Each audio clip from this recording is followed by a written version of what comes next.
What's going on, my broskiis? My name is Toadskii, back again, here to bring you guys yet another One Piece Treasure Cruise video. So, kind of weird, I did upload that video just before talking about the Support Sugo-Fest that was kind of weird. It was kind of weird, don't let me get me wrong, that's going to be a really weird banner, but I did time travel. You guys saw, I was on a different date and this banner was not here. We didn't even get an additional data download or anything.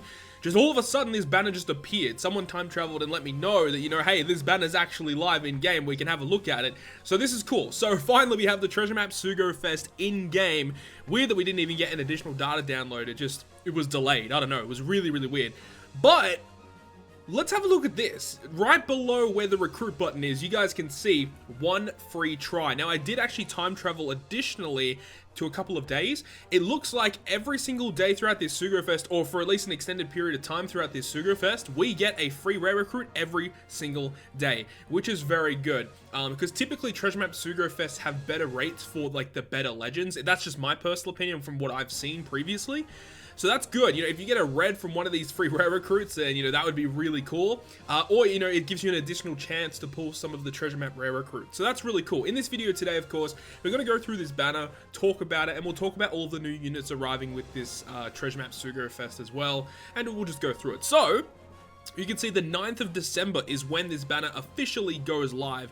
So that's pretty cool to know. So let's go ahead and go through it. Saint Mulesguard, Sai, and Neptune are here as new Treasure Map trusty characters. All new characters join at max level, of course. In part 1, Neptune will join your crew as the last wanted poster of the second 10+1 rare recruit pull. And Don Sai will appear on the 5th 10+1 rare recruit. And Saint Mulesguard will be on the 8th 10+1 rare recruit pull. I believe this was the same as last Treasure Map, whoever it was Rockstar, Lucky Roo, and Yasop. So it was 2, 5, and 8. Seems they're doing the exact same thing here. Honestly, I think that's probably the best structure. Obviously, I would love these units to be a lot cheaper to get. But overall, I think it's not the worst Treasure Map Sugo-Fest we've ever had. But still, 2, 5, 8, it seems about standard at this point. Obviously, they come with max sockets as well. Always nice to see that. I know that JP, for some of their Treasure Map Sugo-Fest, the characters never come at max sockets, which is kind of annoying. So I like that they are doing this for Global. Very good. What's more, the new characters can be traded for even more training points than usual in Rayleigh's Bazaar. That's actually not too bad. You know, obviously, you've got 3,000 points for Neptune, 5,000 for Mulesguard and Sai. Okay, that's fair enough. I mean, if you get dupes of them, you can use them for their own limit break, but if you do get dupes of the same Treasure Map character, literally just spend them at the Rayleigh shop, because the extra Rayleigh points is always going to be useful. Plus, in this Treasure Sugo-Fest, all wanted posters are guaranteed to be 4-star or better. Again, that is pretty nice. Pretty stock standard at this point. We never see silvers anymore unless if you're pulling outside of a Sugo-Fest. This character features rate boost for characters who get lots of treasure points from battles in Treasure Map. Now, also, when we time travel, we are actually able to see what characters are boosted in the upcoming Treasure Map. And from what we've seen so far, this Treasure Map looks very pay to win heavy, which I'm not excited about.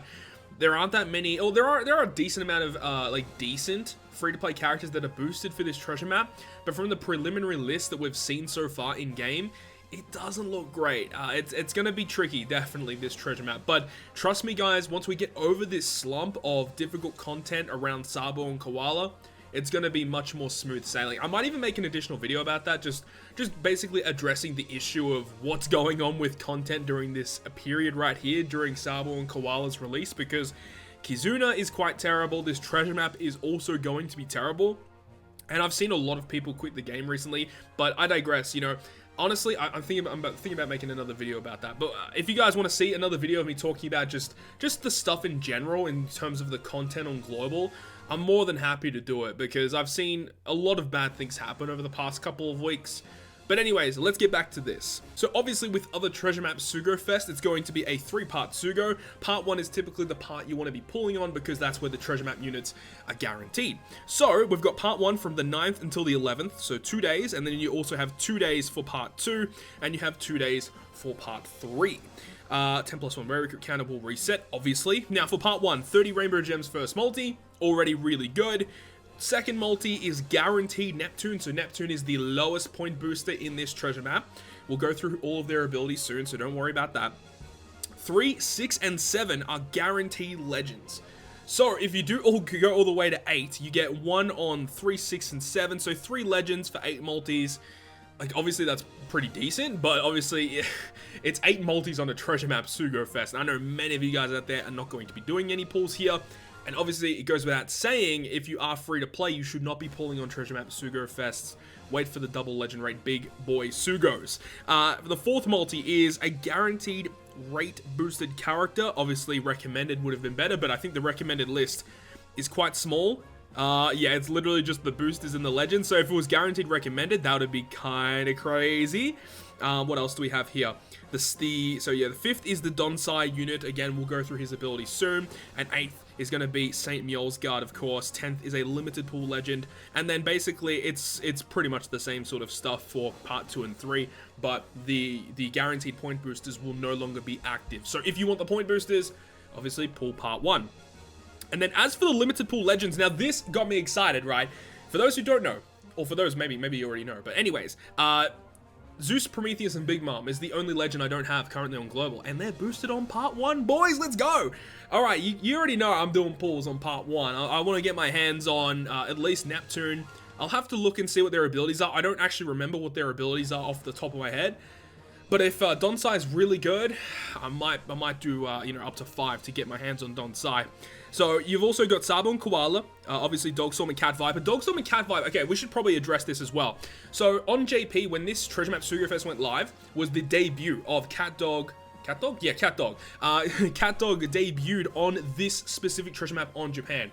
Because of that, unfortunately, they're not going to be our highest point booster because obviously Global's had them for many months now.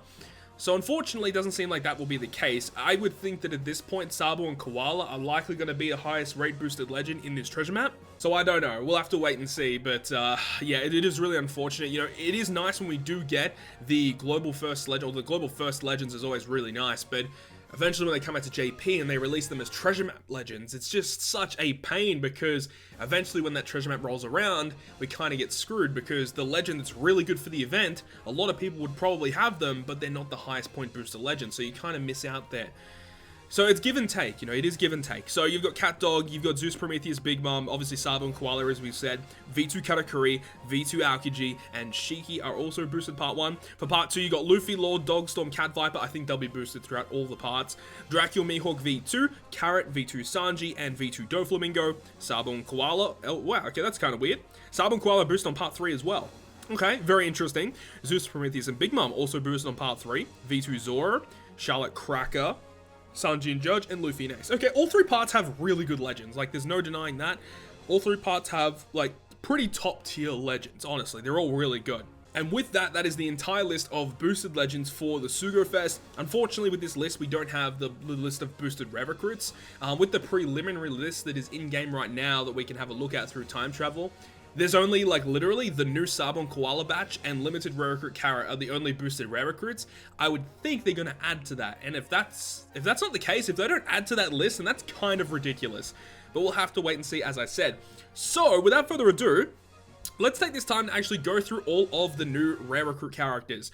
So Neptune is guaranteed on the second 10+1 rare recruit. His captain ability is a regular 1.5 attack to Psy, so nothing great.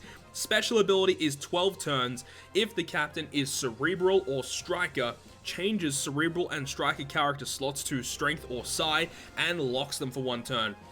Unfortunately, it's not like the most, craziest special in the game. Though, outside of Treasure Map, this guy could see play.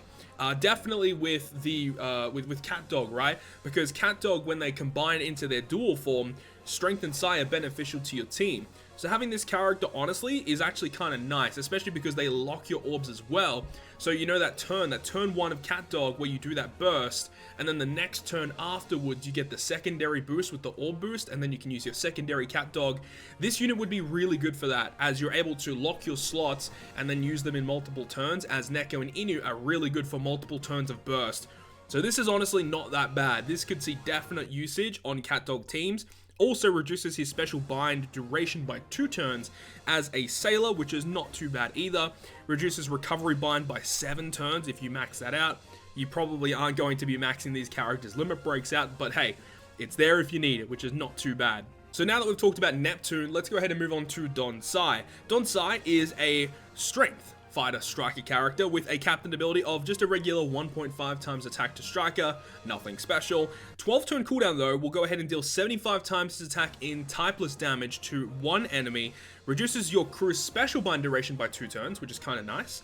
And if your characters have strength or psi slots, or 4 strength or psi slots on your team, you get a 2-turn, 2.75 times multiplier to your chain, which is not bad, honestly. And again, this is another character that you could use outside of Treasure Map. They don't have any restrictions to his special regarding what Treasure Map navigation level you're on, which is really good. So characters that are usable in and out of Treasure Map are always going to be useful to have.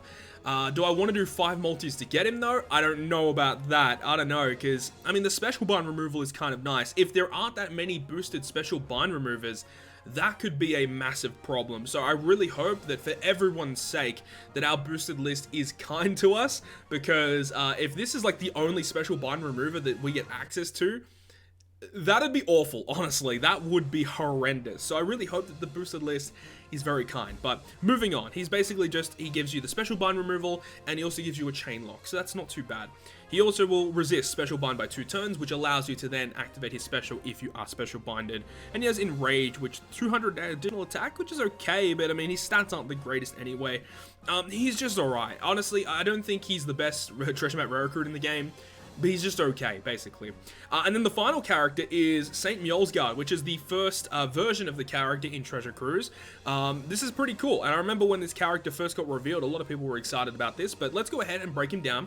He's a Psi Striker Cerebral with a captain ability of 3 times berries earned in your quest, so no attack boost whatsoever.